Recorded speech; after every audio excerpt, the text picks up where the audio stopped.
الحمد لله رب العالمين وصلى الله وسلم على نبينا محمد وعلى آله وصحبه ومن تبعهم بإحسان إلى يوم الدين. رب زدني علما، رب اشرح لي صدري ويسر لي أمري. اللهم علمني ما ينفعني وانفعني بما علمتني وزدني علما. اللهم أعطنا حبك وحب نبيك صلى الله عليه وسلم. اللهم زدنا علما وفقها. اللهم اغفر لجميع العلماء من المحدثين والمفسرين والفقهاء ولكل من خدم الدين ونصره ونشره ودعا إليه وجاهد في سبيلك حتى أتاه اليقين. الحمد لله. ரசூலுல்லாஹ் ஸல்லல்லாஹு அலைஹி வஸல்லம் அவர்களுடைய சீராவை, அவர்களுடைய வாழ்க்கை வரலாறை நாம் படித்து வருகிறோம். இது நம்முடைய 3வது வகுப்பு, பாடம் 2வது.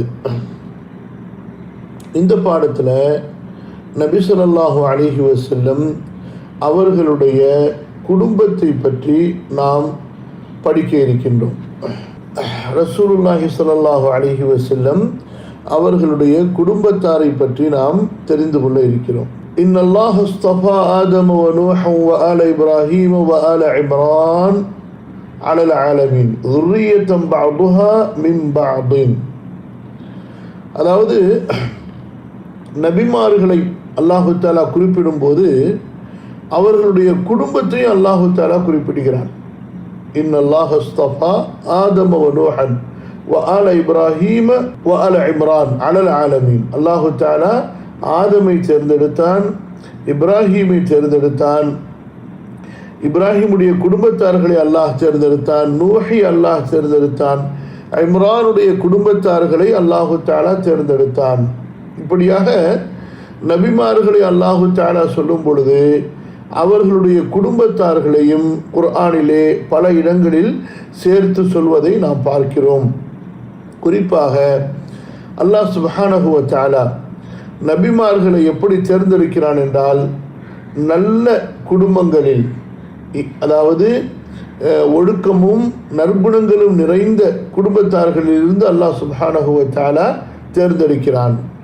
நபிமார்களுடைய வாரிசுகளிலிருந்து நபிமார்களை அல்லாஹு தஆலா தேர்ந்தெடுக்கிறான்.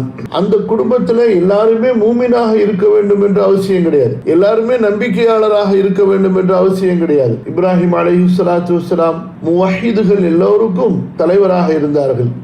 ஆனால் அவருடைய தந்தையோ சிலை வணக்க வழிபாடு செய்யக்கூடிய, சிலைகளை மக்களுக்கு மத்தியிலே செய்து விற்கக்கூடிய ஒரு சிலை வணங்கியாக இருந்தார்.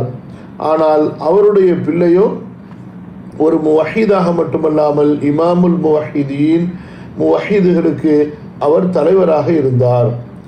ஸோ அதாவது என்ன இங்கே விஷயம் என்று கேட்டால், அல்லாஹ் சுப்ஹானஹு வ தஆலா ஒரு குடும்பத்தை தேர்ந்தெடுக்கும் பொழுது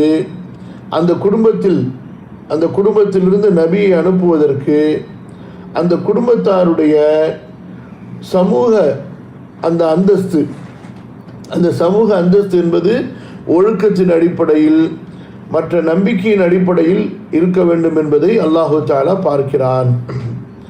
அவர் சிலை வணங்கியாக இருந்தாலும் கூட அல்லாஹ் சுப்ஹானஹு வ தஆலா அதை அங்கே பொருட்படுத்துவது இல்லை. அந்த யாரை அல்லாஹு தஆலா நபியாக தேர்ந்தெடுக்கிறானோ அவரிடத்தில் இருக்கக்கூடிய அந்த உயர்ந்த தன்மைகளை வைத்து அல்லாஹ் சுப்ஹானஹு வ தஆலா அவருக்கு நுபுவத்தை வழங்குகிறான். இப்போ ரசூலுல்லாஹி ஸல்லல்லாஹு அலைஹி வஸல்லம் அவங்களுடைய குடும்பத்தை பற்றி ஏற்கனவே சென்ற அமர்வில் நம்ம ஓரளவுக்கு தெரிந்து கொண்டோம். அதாவது இப்ராஹிம் அலைஹிஸ்ஸலாத்து வஸ்ஸலாம் அவர்களுடைய மகனார் இஸ்மாயில், அவங்களுடைய வம்சத்தில் தான் நபி ஸல்லல்லாஹு அலைஹி வஸல்லம் அவங்க பிறக்கிறாங்கன்னு சொல்லிட்டு, அப்போ நபி இப்ராஹிம் அலைஹிஸ்ஸலாம் அவங்களும் இஸ்மாயில் அலைஹிஸ்ஸலாம் அவர்களும் எந்த அளவுக்கு ஒரு உயர்ந்த அல்லாஹ்வுடைய அடியார்களாக இருந்தார்கள் என்பதை நம்ம குர்ஆனிலிருந்து தெரிந்து கொள்கிறோம். அப்போ அந்த நாளடைவில் அந்த குறைஷி குடும்பமாக உருவாகிய அந்த இஸ்மாயில் நபி அலைஹிஸ்ஸலாத்து வஸ்ஸலாம் அவர்களுடைய குடும்பத்தில் தான் ரசூலுல்லாஹி ஸல்லல்லாஹு அலைஹி வஸல்லம் பிறக்கிறாங்க. ஆனால் நபி ஸல்லல்லாஹு அலைஹி வஸல்லம் அவர்கள் பிறக்கும்போது அந்த குறைஷி குடும்பத்தில், குறைஷி வம்சத்தில், ஹாஷிம் குடும்பத்தில் இஸ்மாயில் நபி அலைஹிஸ்ஸலாத்து வஸ்ஸலாம் அவர்களுடைய தௌஹீதுகள் எதுவும் இருக்கவில்லை, அவர்களுடைய அந்த ஏகத்துவ வழிபாடு எதுவும் இருக்கவில்லை. அல்லாஹுவை கொஞ்சம் அறிந்தவர்களாக இருந்தார்கள். அதே நேரத்தில் இப்ராஹிம் அலைஹிஸ்ஸலாத்து வஸ்ஸலாம் அவங்களும் இஸ்மாயில் அலைஹிஸ்ஸலாத்து வஸ்ஸலாம் அவர்களும் கட்டி எழுப்பிய அந்த காபாவுடைய நிர்வாகிகளாக இருந்தார்களே தவிர அந்த காபாவிலே உண்மையான இறை வழிபாடை செய்வதோ அல்லது அல்லாஹுடைய வேறு உண்மையான வணக்க வழிபாடுகளை செய்து கொடுப்பதோ அதை அவர்கள் அறியாமல் இருந்தார்கள். மாறாக பிற்காலத்தில் தோன்றிய சிலை வணக்க வழிபாட்டில் தான் அவர்களும் இருந்தார்கள். ஆனால் அந்த அரபுலக மக்களுக்கு மத்தியில் மிகவும் கண்ணியத்தால் பேர் போன ஒரு சிறந்த ஒரு சமுதாயமாக ரசூலுல்லாஹி ஸல்லல்லாஹு அலைஹி வஸல்லம் அவர்களுடைய குடும்பத்தார், அந்த குறைஷி கோத்திரத்தாரும் அவர்களுடைய வழியில் வரக்கூடிய ஹாஷிம் குடும்பத்தார்களும் இருந்தார்கள். கொஞ்சம் கொஞ்சமாக நம்ம உள்ளார போயிட்டே இருப்போம். போன வாரம் நம்ம படிக்கும் பொழுது அந்த பாடத்தை உங்களுக்கு அப்படியே நம்ம சொல்லியிருக்கிறோம். நீங்கள் திரும்ப 2 தடவை அந்த பாடத்தை படித்து பார்த்தா தான் நம்ம சொன்ன விஷயங்கள் உங்களுக்கு மனசில் பதியும். அதில் என்னென்ன சில படிப்பினைகள் நம்ம எக்ஸ்ட்ரா சொல்லியிருக்கிறோமோ அதுவும் உங்களுக்கு இன்ஷா அல்லாஹ் நினைவில் இருக்கும். இப்போ பாருங்கள், ரசூல் ஸல்லல்லாஹு அலைஹி வஸல்லம் அவங்க எங்கே பிறந்தாங்க, எப்போ பிறந்தாங்க, யாருக்கு பிறந்தாங்க என்று சொல்லும் பொழுது, அதாவது இன்று நபி ஸல்லல்லாஹு அலைஹி வஸல்லம் அவர்கள் பிறந்த அந்த இடத்தை சவுதி அரேபியா என்று அழைக்கப்படுகிறது. முந்தைய காலத்தில் அப்படி கிடையாது, மக்கா என்று அழைக்கப்படும் அல்லது ஹிஜாஸ் என்று அழைக்கப்படும். அதற்கு இப்போ 100 ஆண்டுகளுக்கு சமீபமாக வந்த பேர் தான் அல் மம்லக்கத்துல் அரபிய சவுதியா என்பது. புரியுதுங்களா? சரி, இப்போ நபி ஸல்லல்லாஹு அலைஹி வஸல்லம் அவர்கள் பிறந்த ஊர் என்று இருக்கும்போது மக்கத்துல் முக்கர்ரமா. அல்லாஹு தஆலா இந்த ஊரை தேர்ந்தெடுத்திருந்தான். அதாவது இன்ன அவ்வல பைத்தின் உதுஅ லின்னாசி லல்லதி பிபக்கத முபாரக்கன் ஹுதல் லில் ஆலமீன். அதாவது இந்த பூமியிலேயே முதலாவதாக அல்லாஹ்வை வணங்குவதற்காக வைக்கப்பட்ட இறை ஆலயம் என்பது பக்கா நகரத்தில் உள்ள இறை ஆலயமாகும். அப்போ பக்கா என்பது மக்காவுடைய இன்னொரு பெயர். சரிங்களா? இப்போ இங்கே பாருங்க, அல்லாஹ் சுப்ஹானஹு வ தஆலா உலகத்தில் நபிமார்களை தொடர்ந்து அனுப்பி கொண்டே வந்தான். எந்த ஒரு காலமும் நபிமார்கள் இல்லாத காலமாக இருக்கவே இல்லை. உம்மத்தின் இல்லா ஹலா ஃபீஹா நதீர். இந்த உலகத்தில் எந்த ஒரு சமுதாயமும் அவர்கள் வாழ்ந்த காலத்தில் அவர்களுக்கு அச்சமூட்டி எச்சரிக்கை செய்யக்கூடிய ஒரு நபி இல்லாமல் இருந்ததில்லை. உடனுக்குடனே அல்லாஹு தஆலா நபிமார்களை அனுப்பி கொண்டே இருப்பான். ஒரு நபி இறக்கிறதுக்கு முன்னாடியே அந்த நபிக்கு பகரமாக இன்னொரு நபி அங்கே இருப்பார். வலகத் பஅஸ்னா ஃபீ குல்லி உம்மத்தின் ரசூலன் அன் இஅ்புதுல்லாஹ் வஜ்தனிபுத் தாகூத். ஒன்று நபி இருப்பாங்க அல்லது நபியினுடைய அந்த அழைப்பாளர்கள் இருப்பார்கள். இப்படியாக அல்லாஹு தஆலா உலக சமுதாயத்தை தௌஹீதை கொண்டு, ரிசாலத்தை கொண்டு, மறுமையை கொண்டு அழைத்து கொண்டே இருந்தான். கடைசியாக வந்தவர்கள் தான் இஸ்ரவேலர்கள்ல ஈசா அலைஹிஸ்ஸலாத்து வஸ்ஸலாம். ஆனால் ஈசா அலைஹிஸ்ஸலாம் அவர்களுக்கு பிறகு ஏறக்குறைய 500 ஆண்டுகளுக்கு சமீபமாக அல்லாஹு தஆலா இந்த பூமியில எந்த பகுதியிலையும் நபிமார்களை அனுப்பவே இல்லை. கடைசியாக ஈசா அலைஹிஸ்ஸலாத்து வஸ்ஸலாம் அவர்களுடைய அந்த அழைப்பு பணிதான் மக்களுக்கு மத்தியில் பரவி கொண்டிருந்தது. அதுவும் ஈசா அலைஹிஸ்ஸலாம் அவர்களுடைய, அதாவது அவர்கள் வானத்துக்கு உயர்த்தப்பட்டு 100 ஆண்டுகளுக்கு பிறகு ஈசா அலைஹிஸ்ஸலாம் அவர்களுடைய அந்த இஸ்லாமிய தௌஹீதுடைய அழைப்பு பணி பிரச்சாரத்தில் பின்னால் வந்தவர்கள், அதாவது சிலுவை வழிபாட்டையும் அதே போல முக்கடவுள் கொள்கையையும் உள்ளார புகுத்தி அதையும் இணை வைத்தலுடைய ஒரு மார்க்கமாக மாற்றி இருந்தார்கள். அல்லாஹு தஆலா இந்த உலகத்தை எப்படி ஆரம்பத்தில் படைத்தானோ அதே போல் அதனுடைய முடிவையும் அல்லாஹு தஆலா அப்போதே நிர்ணயம் செய்து வைத்திருந்தான். ஸோ அந்த முடிவை அல்லாஹ் ரப்புல் ஆலமீன் இந்த பூமிக்கு நெருக்கமாக ஆக்கிட்டான். அந்த முடிவுடைய காலம் இந்த பூமிக்கு நெருங்கிருச்சு. அப்போ அல்லாஹு தஆலா நபிமார்களை தொடர்ந்து அனுப்புவதை நிறுத்திட்டான். ஏன்னா நபிமார்கள் தொடர்ந்து வந்து கொண்டே இருந்தால் அந்த உலகத்தை முடிப்பது, உலகத்தை இறுதிக்கு கொண்டு வருவது என்பது அது நடக்காது. அப்போ ஆகவே இந்த உலகத்தினுடைய இறுதி நேரத்தில் வரக்கூடிய நபியினுடைய வருகைக்காக அல்லாஹ் சுப்ஹானஹு வ தஆலா மக்களை எதிர்பார்த்திருக்க வைத்தான். அந்த எதிர்பார்த்தல் தான் ஈசா அலைஹிஸ்ஸலாத்து வஸ்ஸலாம் அவர்களுடைய மரணத்திற்கு பிறகு ஏறக்குறைய 500 ஆண்டுகள் தொடர்ந்தன. ஸோ உலகத்தில் எங்கேயுமே நபி இல்லை. அப்போ கடைசியாக அனுப்பப்படக்கூடிய அந்த நபிக்காக அல்லாஹு தஆலா தேர்ந்தெடுக்கக்கூடிய இடம்தான் எத்தகைய இடம்? இந்த அதாவது பிரபஞ்சத்துக்கே, உலக பிரபஞ்சத்துக்கே, பூமிக்கே தாயாக இருக்கக்கூடிய இடமாகிய மக்காவை அல்லாஹு தஆலா தேர்ந்தெடுக்கிறான். சரிங்களா? இன்ன அவ்வல பைத்தின் ஊதுஅ லின்னாஸி லல்லதி பிபக்கத முபாரக்கன். சரி, இப்போ இந்த அதாவது இந்த மக்கா எல்லா பூமிக்கும், பூமி எல்லாவற்றுக்கும் தாய் என்று அல்லாஹ் சொல்றானே, எப்படி அப்படின்னு சொன்னா நபி ஸல்லல்லாஹு அலைஹி வஸல்லம் சொல்றாங்க, இந்த பூமி அல்லாஹ் சுப்ஹானஹு வ தஆலா படைத்த போது இந்த பூமி அதாவது முழுக்க தண்ணீராக நிரம்பி இருந்துச்சு. சரிங்களா? சஹீஹான ஹதீஸில் வரக்கூடிய அந்த கருத்து. அல்லாஹ் சுப்ஹானஹு வ தஆலா அந்த தண்ணீரை வடிய வைக்கிறான். அப்படி வடியும் பொழுது முதலாவதாக வெளிப்படக்கூடிய தரை என்பது மக்கா. அதிலிருந்து தான் மற்ற தரைகள் அப்படியே உருவாகின்றன. அப்போ முதலாவதாக இந்த பூமியில் உருவான பகுதி தான் மக்கா. அதனால தான் அதை உம்முல் குரா, எல்லா ஊர்களுக்கும் தாய் ஊர் என்று அல்லாஹு தஆலா குர்ஆனிலேயே இதை குறிப்பிடுகின்றான். ஸோ அல்லாஹ் சுப்ஹானஹு வ தஆலா இத்தகைய ஒரு ஊரை தேர்ந்தெடுக்கிறான். அதாவது இந்த பூமி படைக்கப்பட்ட போது முதலாக உருவாகிய இந்த ஊரை இறுதி நபிக்காக வேண்டி அல்லாஹு தஆலா தேர்ந்தெடுக்கிறான். அந்த இறுதி நபி அனுப்புறதுக்காக அல்லாஹ் சுப்ஹானஹு வ தஆலா எத்தனையோ 1000 ஆண்டுகளுக்கு முன்பாகவே அவனுடைய நபிமார்களையே, அதாவது அபுல் அம்பியா, நபிமார்களின் இரண்டாவது தந்தை என்று போற்றப்படக்கூடிய இப்ராஹிம் அலைஹிஸ்ஸலாத்து வஸ்ஸலாம் அவர்களுடைய வம்சத்தை கொண்டு அல்லாஹு தஆலா அங்கே தங்க வைக்கிறான்.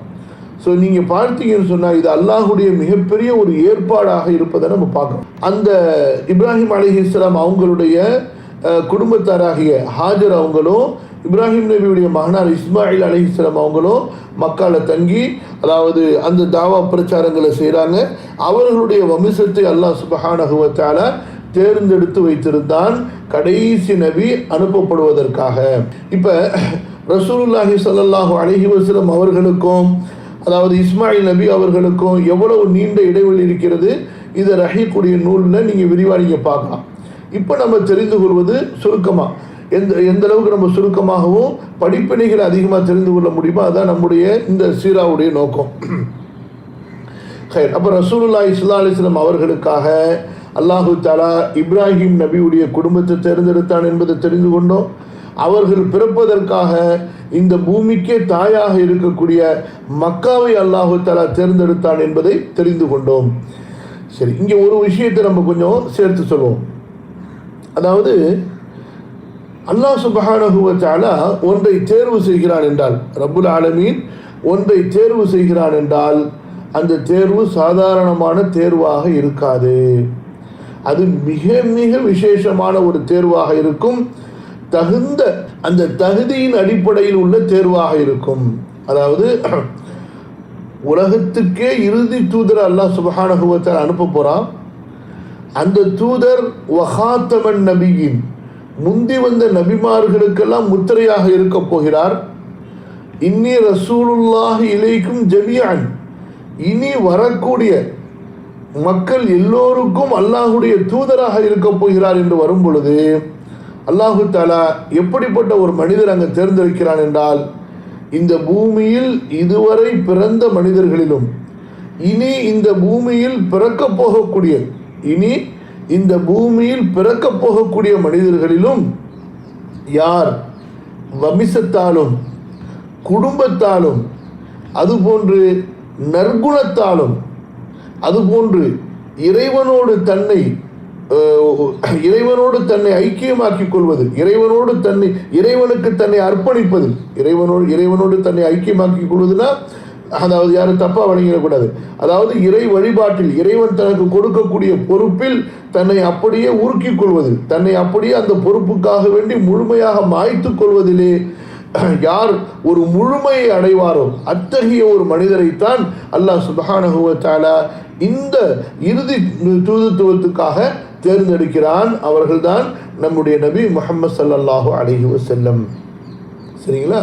ஸோ அதாவது நம்ம ரசூல் ஸல்லல்லாஹு அலைஹி வஸல்லம் அவங்களுடைய ஒவ்வொரு குணத்தையும் படிக்கும்போது ஒவ்வொரு குணமுமே நமக்கு ஒரு பிரதிபலிப்பாக இருக்கும். ஏன் அல்லாஹு தஆலா அவர்களை தேர்ந்தெடுத்தான் என்பதற்கு. சரிங்களா? அதுவே ஒரு முக்கியமான விஷயம். அதாவது அல்லாஹு தஆலா மக்காவை தேர்ந்தெடுத்தது, இறுதி நபித்துவத்துக்காக மக்காவை தேர்ந்தெடுத்தது, இறுதி நபித்துவத்துக்காக அரபியர்களில் உள்ள ரசூலுல்லாஹி முஹம்மது ஸல்லல்லாஹு அலைஹி வஸல்லம் அவர்களை குறைஷி வம்சத்தை தேர்ந்தெடுத்தது. இதெல்லாம் நீங்கள் ஆழமாக ஒவ்வொன்றையும் டீப்பாக சிந்திச்சு பார்த்தீங்கன்னு சொன்னால் உங்களுக்கு அதனுடைய அந்த பதில் வரும். ஏன் அல்லாஹு தஆலா இப்படி தேர்ந்தெடுத்தான்னு சொல்லி. ஏன்னா அல்லாஹு தஆலா சில பேர் சொல்கிறாங்கல்ல, அதாவது சோக்கால் தௌஹீதுன்னு சொல்லக்கூடியவங்கெல்லாம் எப்படின்னு சொன்னால் எல்லாமே ஒரு எதார்ச்சியாக நடந்த மாதிரி. யாரையாச்சும் ஒருத்தர் நபியை அனுப்பணும், அல்லாஹ் வந்து முகமது நபியை அனுப்பணும், அவ்வளவுதான். மற்றபடிலாம் ஒன்றும் கிடையாது. நபியை ஆனதுக்கு பிறகு தான் அவர்கிட்ட தகுதி வந்துச்சுமாங்க. அதுக்கப்புறம் எங்கேயாவது ஒரு ஊரில் தான் அனுப்பி ஆகணும், அந்த மாதிரி தான் மக்களை அனுப்புனா. அதே போல் அந்த மனிதர் எங்கேயாவது ஏதாவது ஒரு சமுதாயத்தில் தான் அவர் இருக்கணும், ஏதாவது ஒரு குடும்பத்தில் பிறந்தவராக இருக்கணும்.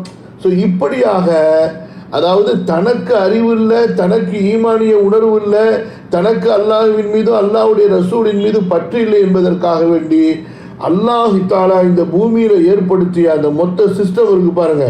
தன்னுடைய தேர்வு, தன்னுடைய நபித்துவம், தன்னுடைய ரிசாலத்து, தன்னுடைய நபிமார்கள், இதை மொத்தமாகவே மக்களுடைய உள்ளத்தில் மதிப்பற்றதாகவும் அதற்குண்டான ஒழுங்கான வேல்யூ அற்றதாகவும் ஆக்கி விடுகிறார்கள் அல்லவா. ஸோ அதுக்காக வேண்டிதான் நான் இந்த இடத்துல இந்த விஷயத்தை உங்களுக்கு கொஞ்சம் அழுத்தமாக சொல்கிறேன். சரிங்களா? என்ன காரணம்? அதாவது அல்லாஹு தஆலா அரபு மக்களை தேர்ந்தெடுத்தது, குறைஷி மக்களை தேர்ந்தெடுத்தது, ஹாஷிம் குடும்பத்தை தேர்ந்தெடுத்தது, மக்காவை அல்லாஹ் தேர்ந்தெடுத்தது, பிறகு முஹம்மது என்ற அந்த மனிதரை அல்லாஹு தஆலா தன்னுடைய இறுதி நபித்துவத்துக்காக தேர்ந்தெடுத்தது. இது எல்லாம் ஏதோ யதார்த்தமாக நடந்த ஒன்றல்ல. முழுக்க முழுக்க அல்லாஹு தஆலாவின் மிக உயர்வான, மிக திட்டமான, மிக உயர்ந்த ஞானத்தின் அடிப்படையில் ஏற்படுத்தப்பட்ட அல்லது தேர்ந்தெடுக்கப்பட்ட ஒரு திட்டமாகும். அல்லாஹு தஆலா நமக்கு அத்தகைய ஒரு நபியை நமக்கு தேர்ந்தெடுத்து இறுதி உம்மத்துக்கு கொடுக்க வேண்டும் என்பதற்காக குன்தும் ஹைர உம்மத்தின் உக்ரிஜத் லின்னாஸ், சமுதாயத்திலேயே நீங்கள் சிறந்த சமுதாயம் என்று அல்லாஹ் சொல்லக்கூடிய அந்த வாழ்த்துக்கு தகுந்த ஒருவரை அல்லாஹு தஆலா நபியாக ஆக்குறான். அவரின் மூலமாக நம்ம சிறப்படைகிறோம். புரியுதுங்களா? ஸோ அதனால் ரசூலுல்லாஹி ஸல்லல்லாஹு அலைஹி வஸல்லம் அவர்கள் பிறந்ததோ, அவர்கள் பிறந்த பூமியோ, அவர்கள் பிறந்த அந்த இடமோ, அவர்கள் பிறந்த அந்த வம்சமோ, இது எதுவுமே ஒரு யதார்த்தம் என்று சாதாரணமாக நடக்கக்கூடிய ஒன்று என்று நம்ம நினைத்து விடக்கூடாது. மாறாக அல்லாஹுவின் புறத்திலிருந்து தேர்ந்தெடுக்கப்பட்ட ஒன்று. அதுக்கு தான் ஆரம்பத்தில் சூரா ஆலு இம்ரானுடைய அநேகமாக 34வது வசனமாக இருக்கும். அந்த வசனத்தை நான் உங்களுக்கு ஓதி காட்டினேன். இன்னல்லாஹ ஸ்தஃபா ஆதம வ நூஹ வ ஆல இப்ராஹீம வ ஆல இம்ரான அலல் ஆலமீன் ذُرِّيَّةً بَعْضُهَا مِنْ بَعْضٍ. அதனால் எப்படி நம்ம நபியை நேசிக்கிறோமோ, கவனிங்க, நபி அனுப்பப்பட்ட குடும்பத்தை, வம்சத்தை, நபி அனுப்பப்பட்ட கோத்திரத்தை, நபி அனுப்பப்பட்ட சமுதாயத்தை நேசிப்பதும் நம் மீது கடமையாக இருக்கிறது. இன்றைய காலத்தில் சில பேர் அவர்கள் வாழக்கூடிய அரபு நாடுகளில் இருக்கக்கூடிய சில அரபியர்களுடைய குணங்களின் காரணமாக ஒட்டுமொத்த அரபு சமுதாயத்தையே ஒரு மட்டமாக பேசக்கூடிய, ஒரு கீழ்த்தரமாக பேசக்கூடிய, அவர்களை அவமானமாக பேசக்கூடிய ஒரு குறுகிய மனப்பான்மையை நம்ம பார்க்குறோம். சரிங்களா? நான் என்ன சொல்கிறேன், நீங்கள் அரபுகளை என்னுடைய பார்வையில் நான் சொல்கிறேன். அடுத்து உங்களுக்கு இன்னும் நிறைய விஷயங்கள் முடிஞ்சால் சொல்லுவோம். அதாவது உலகத்தில் இந்த அரபுகள் இருக்காங்கல்ல, இவர்கள் நீங்கள் நினைக்கிற மாதிரி குணத்தால் இவர்களை எவ்வளவுதான் நீங்கள் மட்டமாக நினைச்சாலும், எவ்வளவுதான் இவங்க ரொம்பவும் நாகரிகம் தெரியாதவங்க, ரொம்பவும் அப்படி இப்படின்னு நீங்கள் வந்து இவங்களுக்கு ரொம்ப குறைச்சி மதிப்பு போட்டாலும், நான் என்ன சொல்லுவேன்னு சொன்னால், இன்றும் சரி அன்றும் சரி உலகத்தில் வாழ்ந்த சமுதாயங்களில் இவர்களிடத்தில் இருக்கக்கூடிய நற்குணத்தை போன்று வேறு எந்த மக்கள்கிட்டையும் இருக்காதுங்க. பெரும்பான்மையாக நான் சொல்கிறேன். ஒரு சிலர் இதில் விதிவிலக்காக இருக்கலாம். அதே போல வேறு சமுதாயத்தில் உள்ள ஒரு சிலர் விதிவிலக்காக இருக்கலாம். சரிங்களா? அல்லாஹ் சுப்ஹானஹு வ தஆலா அத்தகைய உயர்ந்த பண்புகளை இந்த சமுதாய மக்களிடத்தில் நிறைவாக அல்லாஹு தஆலா வைத்திருக்கிறான். புரியுதுங்களா? இப்போ நம்ம கண்ணுக்கு நல்லதை பார்க்கறத விட்டுட்டு கெட்டதையும் குறைகளையும் அதிகமாக பார்க்கறதுனால நமக்கு அவங்களுடைய குறைகள் அதிகமாக தெரியுது, அவங்களிடத்தில் உள்ள நிறைகள் அதிகமாக தெரியறதில்லை. நீங்கள் நிறையுடைய கண்ணோட அவங்களுடைய அமல்களை, அவங்களுடைய அஹ்லாக்குகளை, அவங்களுடைய பண்புகளை பாருங்கள். நம்மிடத்தில் இருப்பதை விட உயர்ந்த அஹ்லாக்குகள் அவங்களிடத்தில் கண்டிப்பாக இருக்கும். சரிங்களா? இது ஒரு சின்ன பாயிண்ட்டு. இது நம்ம இன்னும் ஒரு நேரம் கிடைக்கும் போது நம்ம இன்ஷா அல்லாஹ் விரிவாக நம்ம சொல்லலாம். இப்போ இந்த அளவுக்கு, அதாவது எதுக்காக வேண்டி சொல்ல வரேன்னு சொன்னால், இந்த அரபு மக்கள் மேலே உள்ள வெறுப்பை நம்முடைய உள்ளத்திலிருந்து எடுக்கணுங்க. ரசூல் ஸல்லல்லாஹு அலைஹி வஸல்லம், அதாவது கண்மூடித்தனமாக அவர்களை நேசிப்பது என்பதல்ல. அவங்க தப்பு செஞ்சாங்கன்னா அதை தப்பு நம்ம சொல்லணும். அதனால் அவங்கள புனிதமாக்குவது என்பது அல்ல. நபி ஸல்லல்லாஹு அலைஹி வஸல்லம் பிறந்து விட்டதால் அவர்களை புனிதமாக்குகிறோம் என்பதல்ல. மனிதர்களை மதிக்கிறோம்ல, மனிதர்களை உயர்ந்தவர்களை மதிக்கிறோமா இல்லையா? அந்த அடிப்படையில் அரபு சமுதாயத்தை ரெஸ்பெக்டுடைய பார்வையை கொண்டு, கண்ணியத்தின் பார்வையை கொண்டு பார்க்கணுமே தவிர அவர்களை மட்டமானவர்களாக நாம் பார்த்தோமே ஆனால், அப்போ அல்லாஹு தஆலா ஒரு மட்டமான கம்யூனிட்டியில் ஒருத்தரை ரசூலா எடுத்து அனுப்புனானா அப்படிங்கிற ஒரு கேள்வி வரும். அது மிகப்பெரிய ஒரு அந்த எண்ணம் உங்களை ஈமானில் உங்களை ரொம்பவும் கீழே இறக்கிடும் என்பதற்காக வேண்டி தான் இந்த விஷயத்தை நான் உங்களுக்கு சொல்கிறேன். ஹைர், நல்லா கவனிங்க. அப்போ ரசூலுல்லாஹி ஸல்லல்லாஹு அலைஹி வஸல்லம் எங்கே பிறக்கிறாங்க? இன்றைய சவுதி அரேபியா என்று அழைக்கப்படக்கூடிய அந்த ஹிஜாஸில் பிறக்கிறாங்க, மக்கா ஊரில் பிறக்கிறாங்க. ரசூலுல்லாஹி ஸல்லல்லாஹு அலைஹி வஸல்லம் குறைஷி கோத்திரத்தில் ஹாஷிம் வம்சத்தை சேர்ந்தவர்கள். சரிங்களா? ரசூல் ஸல்லல்லாஹு அலைஹி வஸல்லம் அவங்களுடைய பாட்டனார் யார்? அப்துல் முத்தலிப். இவங்களுடைய பணி என்னவா இருந்துச்சு? மக்காவுக்கு வரக்கூடிய ஹாஜிகளுக்கு உணவளிப்பது, தண்ணீர் கொடுப்பது, அவர்களை கவனிப்பது என்ற உயர்ந்த நற்செயல்களை அந்த அப்துல் முத்தலிபுடைய குடும்பத்தார்கள், ஹாஷிமுடைய குடும்பத்தார்கள் செய்து கொண்டிருந்தார்கள். இந்த அப்துல் முத்தலிபை பொறுத்த வரைக்கும் தன்னுடைய சமுதாயத்தில் ரொம்ப கண்ணியமானவராகவும் பெரிய மதிப்புடையவராகவும் இருந்தார். அதே போல் அதிகமாக கொடை கொடுக்கக்கூடிய வள்ளல் தன்மை உடையவராகவும் இருந்த காரணத்தினால இவருக்கு பேரே கொடை வள்ளல், ஃபையாத். நம்ம உருதுல ஃபையாஸ்ன்னு சொல்கிறோம்ல, பெரிய கொடை கொடுக்கக்கூடிய கொடை வள்ளலாக இருந்தார். இப்படி தான் அவங்கள குறைஷிகள் அழைத்து கொண்டிருந்தாங்க. இப்போ அப்துல் முத்தலிபுடைய பிள்ளைகள் என்று பார்த்தோமே ஆனால், இவங்களுக்கு ஆம்பளை பிள்ளைங்களில் 10 பேர், பெண் பிள்ளைகளில் 6 பேர். ரசூல் ஸல்லல்லாஹு அலைஹி வஸல்லம் அவங்களுடைய அந்த பாட்டனார்களை பார்க்கும் பொழுது, அதாவது ரசூல் ஸல்லல்லாஹு அலைஹி வஸல்லம் அவங்களுடைய தந்தையுடைய குடும்பத்தார்களை பார்க்கும்போது, நபி ஸல்லல்லாஹு அலைஹி வஸல்லம் அவங்களுடைய தந்தையோட உடன் பிறந்தவர்கள் மொத்தம் எத்தனை பேர்? ஆண்கள் 10 பேர், பெண்கள் 6 பேர். யார் யார்? அதாவது முதலாவதாக அப்துல் முத்தலிபுடைய முதல் பிள்ளையார் தர்த்தீப் அடிப்படையில் சொல்லப்பட்டிருக்கு. ஹாரிஸ், அதுக்கு பிறகு ஜுபைர், அதுக்கு பிறகு அபு தாலிப், அதுக்கு பிறகு அப்துல்லா. இந்த அப்துல்லா தான் ரசூல் ஸல்லல்லாஹு அலைஹி வஸல்லம் அவங்களுடைய தந்தை. ஸோ நீங்கள் இதிலிருந்து தெரிந்து கொள்ளலாம், நம்ம தமிழில் பொதுவாக சிறிய தந்தை அபு தாலிப் சிறிய தந்தை சச்சான்னு சொல்லுவோம்ல, இது உருதுல இந்த சச்சான்னு சொல்கிற அந்த வார்த்தையிலிருந்து வந்துச்சு. உருதுல சச்சா என்பது தந்தையுடைய சிறிய சகோதரருக்கும் சொல்லலாம், தந்தையுடைய பெரிய சகோதரருக்கும் சொல்லலாம். சில ஊர்களில் தந்தையுடைய பெரிய சகோதரர் படே அப்பாம்பாங்க. பொதுவாக உருது மொழியில் சச்சான்னு சொன்னாலே படே சச்சா, சோட்டை சச்சா அப்படிங்கிற அந்த ஒரு பின்னாடி பிராக்கெட் இருக்கும். சரிங்களா?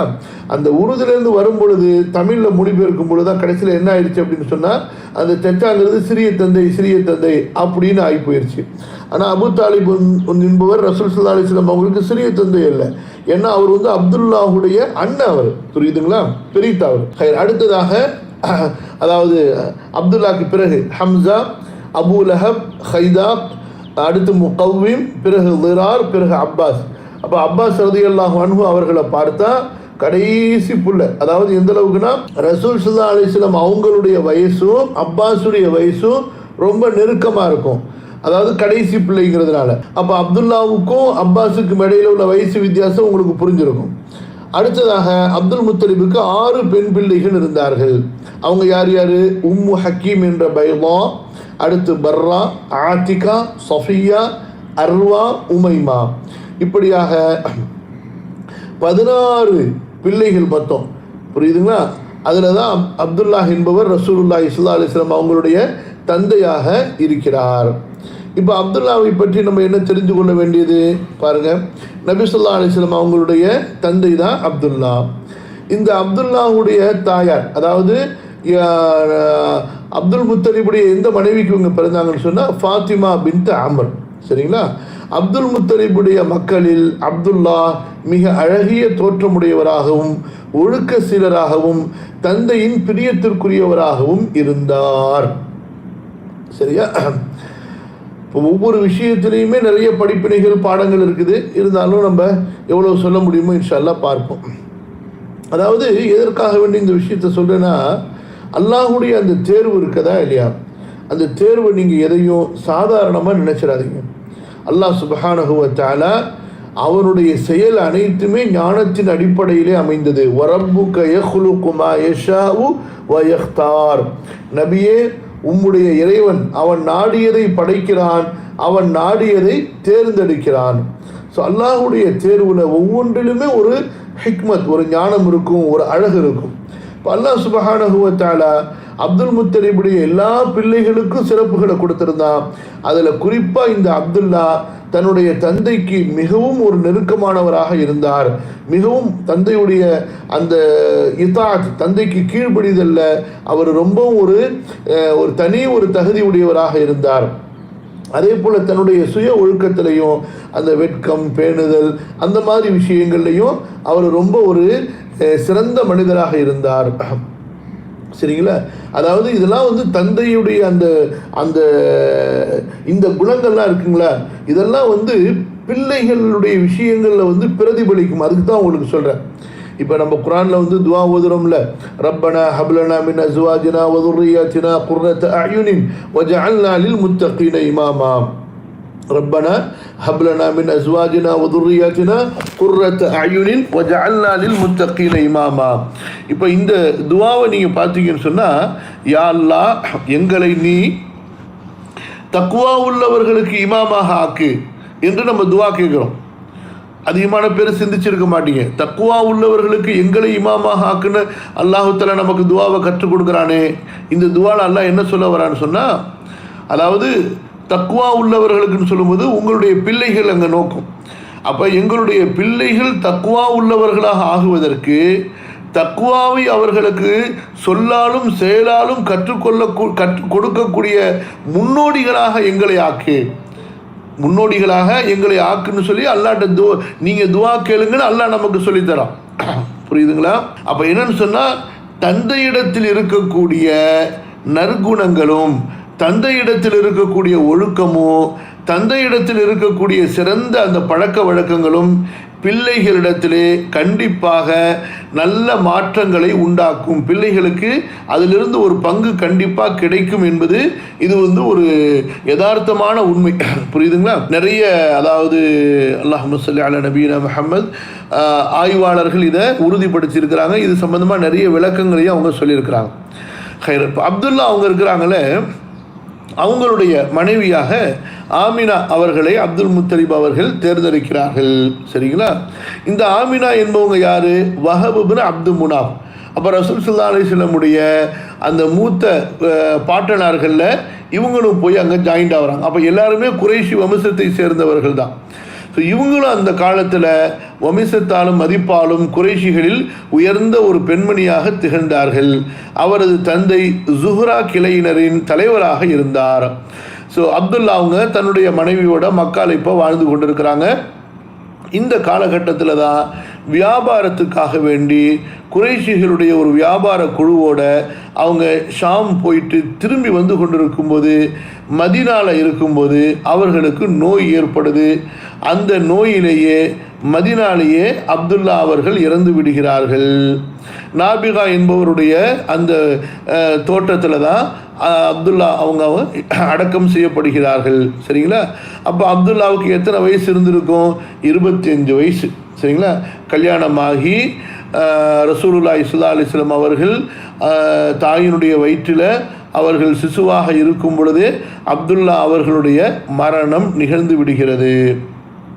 அப்போ அப்துல்லா அவர்கள் என்னென்ன சொத்துக்களை விட்டு சென்றிருந்தார்கள் என்றால், நல்ல கவனிங்க, 5 ஒட்டகை, ஒரு சின்ன ஆட்டு மந்தை, ஒரு 10-20 ஆடு இருக்கிற மாதிரியான ஒரு சின்ன ஆட்டு மந்தை, அதே போல் ஐமன் என்ற ஒரு நீக்ரோ அடிமை பெண் இருந்தார்கள். இதுதான் அவங்க தங்களுடைய குடும்பத்தாருக்காக விட்டு சென்ற சொத்து. இந்த ஐமன் பரக்கா என்ற இந்த அடிமை பெண் இருந்தாங்கல்ல, ரசூல் ஸல்லல்லாஹு அலைஹி வஸல்லம் அவர்களை வளர்ப்பதில் ரொம்பவும் ஒரு பெரிய பங்கு கொண்ட ஒரு பெண்மணி அவங்க. நபி ஸல்லல்லாஹு அலைஹி வஸல்லம் ரொம்பவும் இவர்களை மதிப்பு மிக்கவர்களாக வைத்திருந்தார்கள், ரொம்பவும் பிரியம் வச்சுருந்தாங்க. நிறைய சஹீஹுல் புகாரியில் இவங்களை பற்றிய வரலாறுகளை நம்ம பார்க்குறோம். சரிங்களா? இப்போ பாருங்கள், ரசூலுல்லாஹி ஸல்லல்லாஹு அலைஹி வஸல்லம் அவங்களுடைய பிறப்பு என்று நாம் எடுத்துக்கொண்டால், பனு ஹாஷிம் பள்ளத்தாக்கில் ரபியுல் அவ்வல் மாதம் பிறை 9 திங்கட்கிழமை, கிபி 571. சரிங்களா? ஏப்ரல் மாதம் 20 அல்லது 22 இந்த இதில் தான் ரசூலுல்லாஹி ஸல்லல்லாஹு அலைஹி வஸல்லம் அவங்க பிறக்கிறாங்க. பொதுவாக நபி ஸல்லல்லாஹு அலைஹி வஸல்லம் அவர்களுடைய பிறப்பை பற்றி சொல்லும் பொழுது ரபியுல் அவ்வல் மாதம் 12 திங்கட்கிழமை, ரபியுல் அவ்வல் மாதம் 12 அப்படின்னு பொதுவாக சொல்கிறது உண்டு. ஆனால் வரலாற்றில் முஹக்கிக் என்று சொல்லப்படக்கூடிய ஆய்வாளர்களுடைய அந்த ஆய்வின் அடிப்படையில் பார்க்கும் பொழுது அந்த 12ங்கிறது திங்கட்கிழமையோட எந்த வகையிலுமே மேட்ச் ஆக மாட்டேங்குது.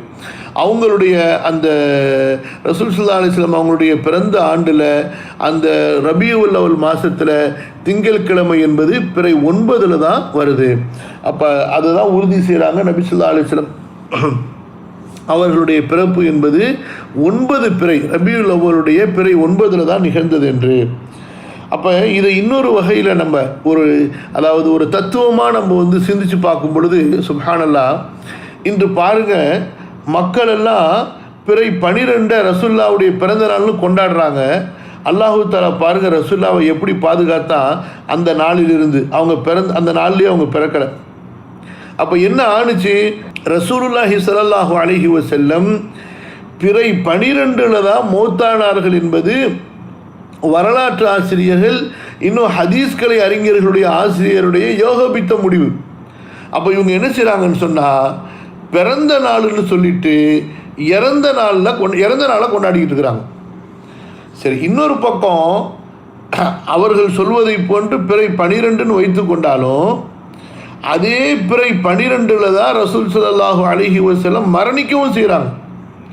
அப்போ எந்த நாளில் ரசூலா மரணிச்சாங்களோ அந்த நாளில் நீங்கள் பிறந்த நாள்னு எப்படி சந்தோஷமாக உங்களால் கொண்டாட முடியுது?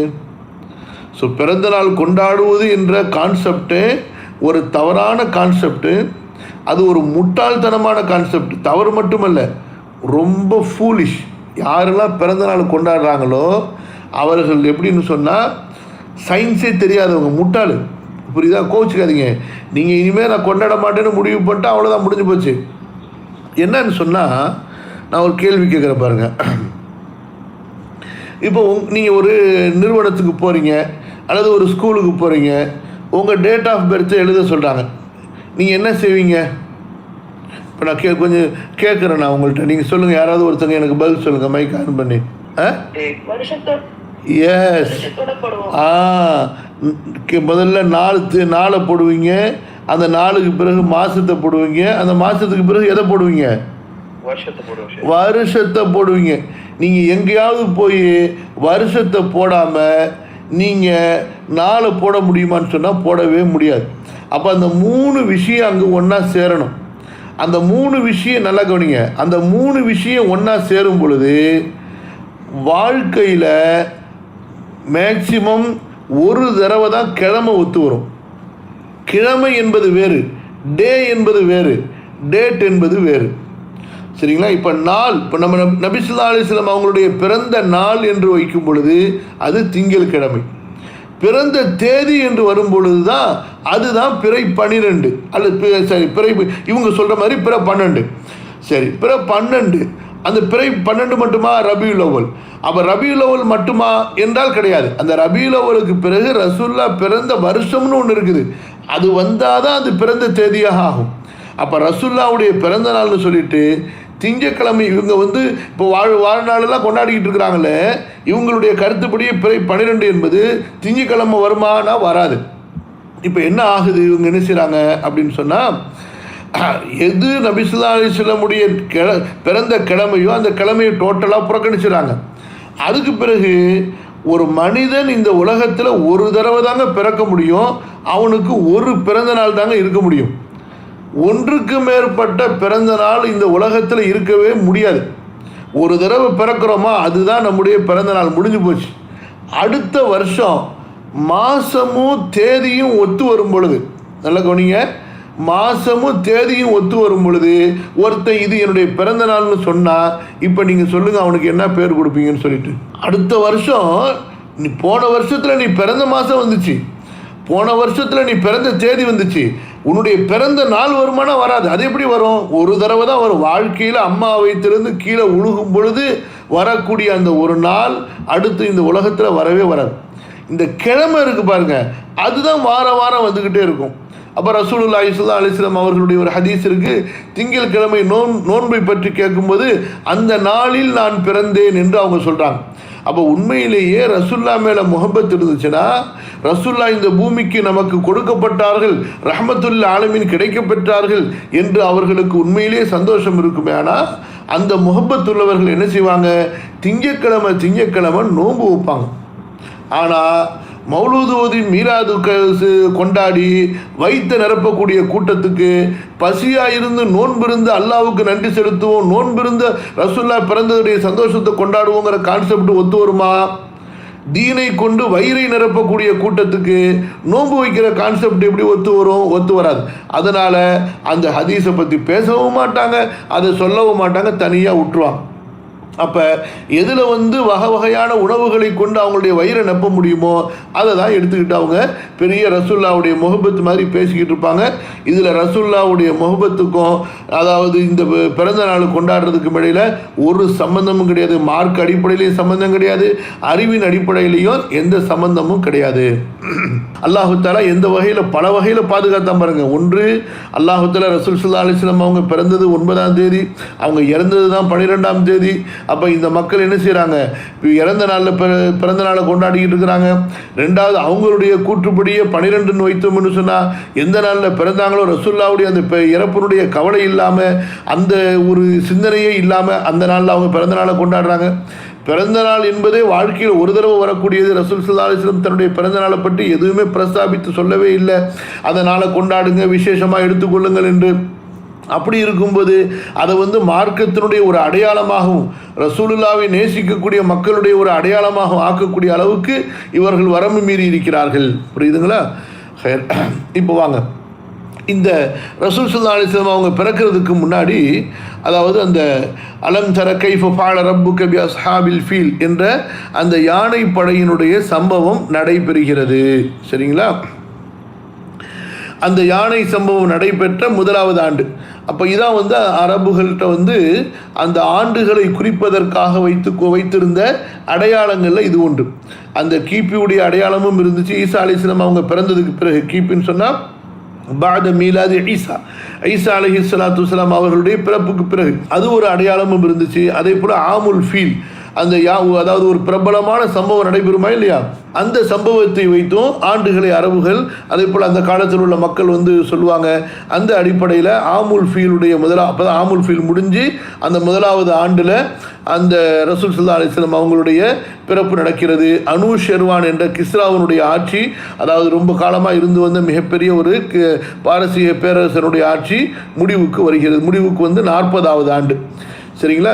அதே போல் சீராவுடைய வரலாற்று ஆசிரியர்களில் ஷேக் சுலைமான் மன்சூர் பூரின்னு சொல்லிட்டு இந்தியாவை சேர்ந்த மிகப்பெரிய ஒரு அறிஞர், அவங்க இந்த ஹிஜ்ரி 9 தேதி 9 தான் அவங்க பெரிய அதிகமான வரலாற்று ஆதாரங்களை கொண்டு அவர்கள் உறுதிப்படுத்துகிறார்கள். அடுத்து ஒரே ஒரு சஹீஹான ஹதீஸ் இருக்குது. அந்த ஹதீஸ் இங்கே பதிவு செய்கிறோம். பல பேர் ரொம்ப பலவீனமான ஹதீஸுகள் நிறைய இருக்குது, ஏன்னா பலவீனமான ஹதீஸுகள், பொய்யான ஹதீஸுகள் நிறைய இருக்குது, அதை சொல்லுவாங்க. அதில் எதுவுமே அதாவது சஹீஹான ஆதாரத்தை கொண்டு கிடையாது. ஒரே ஒரு சஹீஹான ஹதீஸ் என்னன்னு சொன்னால், நபி ஸல்லல்லாஹு அலைஹி வஸல்லம் அவர்கள் பிறக்கும்போது அவர்களுடைய நுபுவத்துக்கு முன்னோடியாக ஆமினா அவர்களுடைய உடலிலிருந்து ஒரு பெரிய வெளிச்சம் ஏற்பட்டது. அந்த வெளிச்சத்தில் ஆமினா அவர்கள் ஷாமுனுடைய கோட்டைகளை அவர்கள் பார்த்தார்கள். புரியுதுங்களா?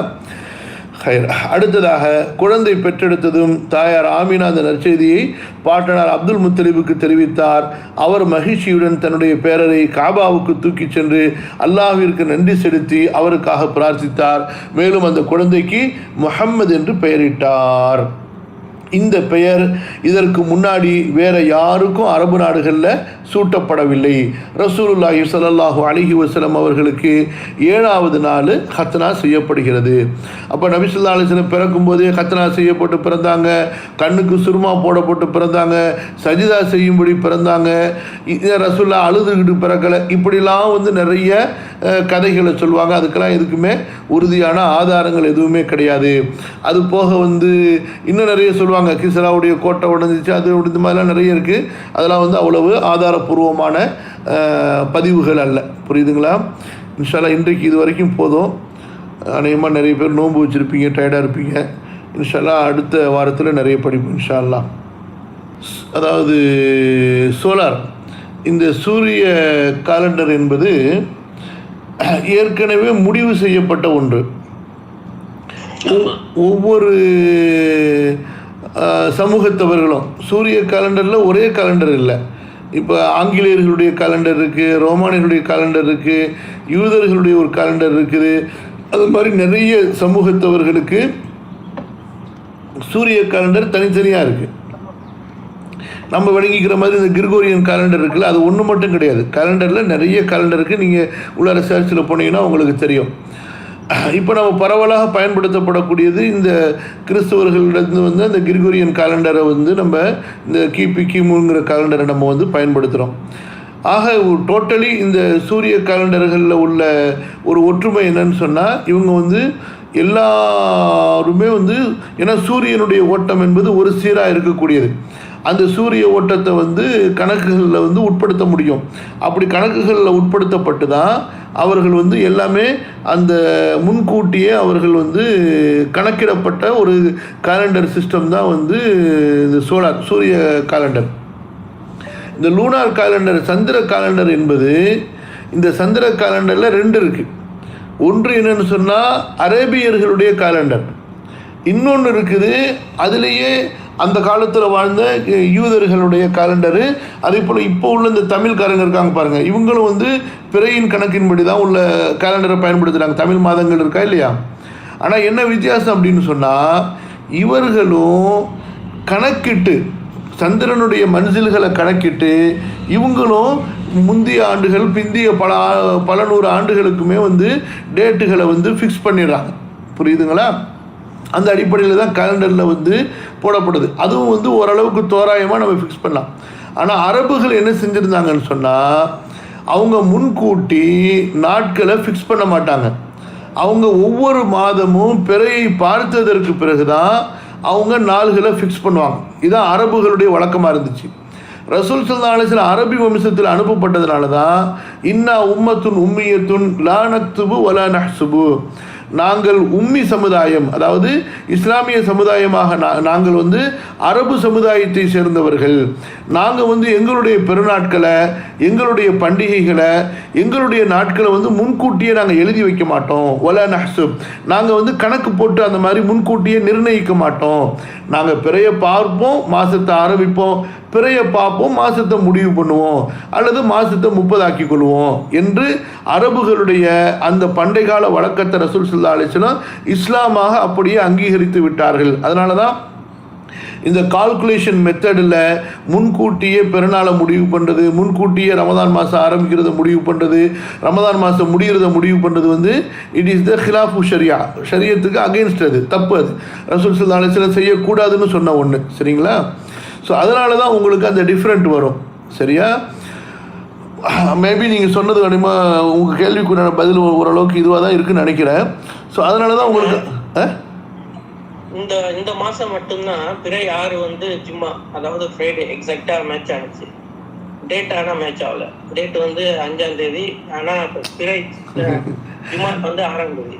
ஆனால் இதே இந்த மாதம் மட்டும்தான் 4 வாரத்துக்கு மேட்ச் ஆகுது. அதுக்கப்புறம் பார்த்தோம்னா இங்கிலீஷ் கேலண்டரில் எக்ஸ்ட்ரா 29, 30 வர்றதுனால, 31 வர்றதுனால பிறை அங்கே மேட்ச் ஆகாமல் கிழமைகள் வந்து டக்குன்னு பிறைக்கு 2ஆம் பிறைக்கு சும்மா இல்லை இல்லை பிரதர், இன்னும் கொஞ்சம் லைட்டாக சிந்திச்சு இதை வந்து அணுகுங்க. எப்படின்னா இங்கிலீஷில் வந்து உங்களுக்கு 30, அதே போல் 31, அதே போல் 28 ஒன்று வச்சுருக்கிறாங்க.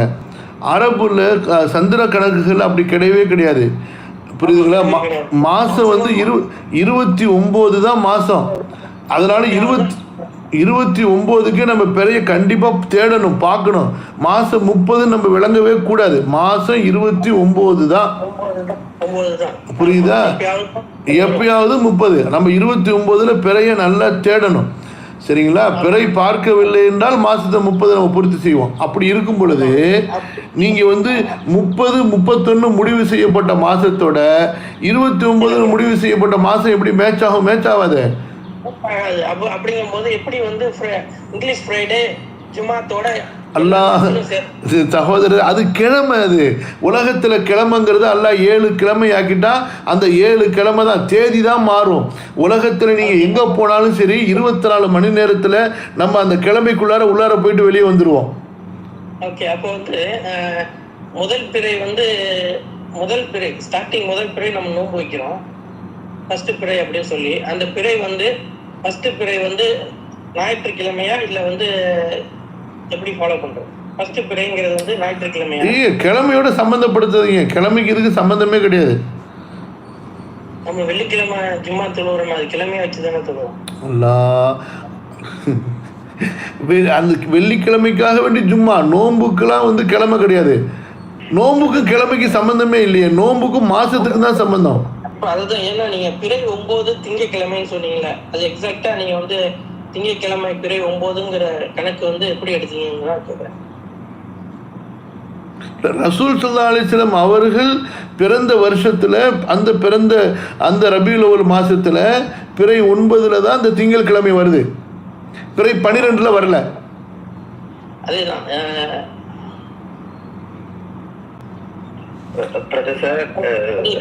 லூனார் கேலண்டர் படி நான் பார்க்கறது எப்படின்னு சொன்னேன்.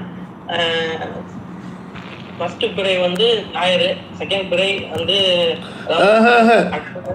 அப்படி பார்க்காதீங்க, அப்படி யாரும் உங்களுக்கு சொல்லி கொடுத்தா? அகதுங்கிறது ஃபர்ஸ்ட் பிறை தானே? இல்லை இல்லை, வாரத்தில் முதல் நாள், அவ்வளோதான். வாரத்தில் முதல் நாள் பிறையிலையும் முதல் பிறையா இருக்கணும்னு அவசியம் கிடையாது. யார் சொன்னா? முடிஞ்சு. அப்போ மொத்தமாக ஒவ்வொரு மாசத்துக்கு எல்லாம் உலகத்தை ஒரு குழப்பினா தான் அப்படி ஆகும் கடைசியில். ஏன்னா மூன் கேலண்டர் படி 29 நாள்ல அந்த மூன் முடிஞ்சிரும்ல, திரும்பி ஸ்டார்ட் ஆகும்போது புது மூன் தானே. அல்லாஹ் ரஹ்மானே, அப்படிங்கிறதுக்காக வேண்டி பாதி வாரத்தில் நின்றுட்டு இருக்கும்பொழுது அந்த வாரத்தை பாதியோட முடிச்சுட்டு புது வாரம் ஆரம்பிக்க முடியும்? 20 வார்த்தையே பயன்படுத்தல எங்கேயுமே. அதாவது வீக் அப்படிங்கறதே இல்லையே. யார் சொன்னா வீக்குங்கிறது யார் பயன்படுத்தல? வீக்குக்கு அரபியில் வந்து ஜும்மாங்கிற வார்த்தை, ஜும்மாவுக்கு ரெண்டு அர்த்தம் இருக்கு. ஒரு அர்த்தம் வந்து வெள்ளிக்கிழமைன்னு அர்த்தம் இருக்கு, இன்னொரு அர்த்தம் வந்து வாரம்னு அர்த்தம். அரபியில இருக்கு, ஆனா குர்ஆன்ல எல்லாம் வந்து அரபி குர்ஆன் எல்லாம் ஒண்ணுதானுங்க. அரபி மொழியில தான் குர்ஆன் இறக்கப்பட்டுச்சு. ரசூல் ஸல்லல்லாஹு அலைஹி வஸல்லம் குர்ஆன்ல இல்லைன்னா என்ன இருக்கு? ரசூல் ஸல்லல்லாஹு அலைஹி வஸல்லம் நூற்றுக்கணக்கான ஹதீஸ்களை பயன்படுத்தியிருக்காங்களே. அவங்க வந்து திங்கள் செவ்வாய் அப்படின்னு பயன்படுத்துறாங்களா, இல்ல எண்ணிக்கையின் பேர்ல, நாட்கள் எண்ணிக்கையின் பேர்ல அகத் அந்த மாதிரி?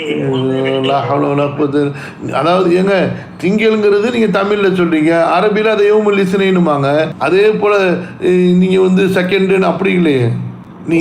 அதாவது நான் நினைக்கிறேன், நீங்கள் நினைக்கிற மாதிரி அப்படின்னா, இப்போ இந்த மாதம் முடிஞ்சிருச்சுன்னா, இப்போ இந்த மாதம் புதன்கிழமையோட முடியுதுன்னா அதோட அந்த வாரத்தை முடிச்சுட்டு அடுத்த ஃபர்ஸ்ட் பிறை வந்து ஞாயிற்றுக்கிழமையிலேருந்து ஆரம்பிக்கணும் அப்படி நினைக்காதீங்க, அப்படி எதிர்பார்க்காதீங்க. சரி, நான் என்ன கேட்குறேன், அப்படி ரசூல்லா செய்யலையே, எப்படி உலகத்தையும் குழப்பின மாதிரி ஆயிடுமே. இப்போ நபி ஸல்லல்லாஹு அலைஹி வஸல்லம் காலத்துலேயும் பிறை இருந்துச்சா இல்லையா? பிறையை பார்த்தாங்களா இல்லையா? எங்கேயாவது ரமதானுடைய முதல் பிறையை பார்த்தப்ப, எப்பா இன்னைக்கு முதல் பிறையை பார்த்துட்டோம், இன்னைக்கு வந்து ஞாயிற்றுக்கிழமையை ஆக்கிருங்கப்பா அப்படின்னு நான் சொன்னாங்க நபி ஸல்லல்லாஹு அலைஹி வஸல்லம்? இல்லையே. அப்படி எப்படி ஆக்க முடியும்? அது எப்படி ஆக்க முடியும் சொல்லுங்க? அது வந்து மாசங்களை முன்பின்னாக்குவதும் நாட்களை முன்பின்னாக்குவதும் பெரிய பாவமாச்சே. அப்படிதானுங்க. வியாழன் வந்துட்டா வெள்ளி வரணும். இப்போ நீங்கள் வந்து என்ன செஞ்சிட்டீங்க? பிறைய பார்த்துட்டேன்னு சொல்லிட்டு அது வெள்ளியை ஞாயிற்றுக்கிழமையா மாற்ற முடியுமா? நீங்கள் இந்த நாட்கள் என்பது இங்கே பாருங்க பிரதர், இந்த நாட்கள் என்பது இது எல்லாம் அல்லாஹு தஆலா வானம் பூமியை படைச்ச அன்றைக்கே முடிவு செய்யப்பட்டுச்சு. அதனால தான் உலகத்தில் பாருங்க, எந்த கோடியில் இருந்தாலும் சரி, இப்போதாவது கம்யூனிகேஷன் உங்களுக்கு இருக்குது. அப்போ எந்த கம்யூனிகேஷனுமே இல்லாத காலத்தில் ஒவ்வொரு நாட்டில் உள்ளவர்கள் வானசாஸ்திரத்தை பற்றி சிந்தித்த போது அல்லாஹு தஆலா என்ன செஞ்சிருந்தான்னு சொன்னால், பூமியை படைச்சப்ப மக்களை இந்த பூமிக்கு இறக்குனப்ப இந்த பிரபஞ்ச அமைப்போட மக்கள் வந்து நெருக்கமாகணும், மக்களுக்கு வந்து பிரபஞ்சத்தினுடைய கல்வி கிடைக்க வேண்டும் என்பதற்காக வேண்டி மக்களுக்கு அல்லாஹ் தஆலா மிக இலகுவாகவும் மிகவும் ஈஸியாகவும் கிடைக்கக்கூடிய கல்வி வானசாஸ்திர கல்வியை தான் அல்லாஹ் வச்சுருந்தான்.